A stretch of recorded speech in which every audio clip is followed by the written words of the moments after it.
માન્ય અધ્યક્ષશ્રી, હું આપના માધ્યમથી માન્ય મંત્રીશ્રીને પૂછવા માગું છું કે ભવિષ્યમાં આવા બનાવ ન બને એ માટે થઈને રાજ્ય સરકારે શું પગલાં લીધા છે?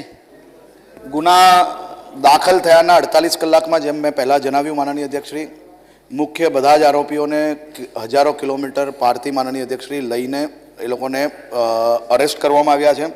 આરોપીઓને કડક શિક્ષા સજા થાય તે હેતુ માનનીય અધ્યક્ષશ્રી FIR જે છે એમાં IT એક્ટ સેક્શન 66F2 અને સાયબર ટેરરિઝમનો ઉમેરો કર્યો છે, જેના કારણે માનનીય અધ્યક્ષશ્રી ગંભીરમાં ગંભીર સજા આપણે અપાઈ શકીએ તે માટેનો પ્રયાસ કર્યો છે. આ નેટવર્ક જેમ મેં પહેલાં જણાવ્યું એ પ્રકારે પેન નેટવર્ક છે, આખા ઇન્ડિયામાં છે, માત્ર ઇન્ડિયામાં નહીં ઇન્ટરનેશનલ લેવલે ફેલાયેલું છે.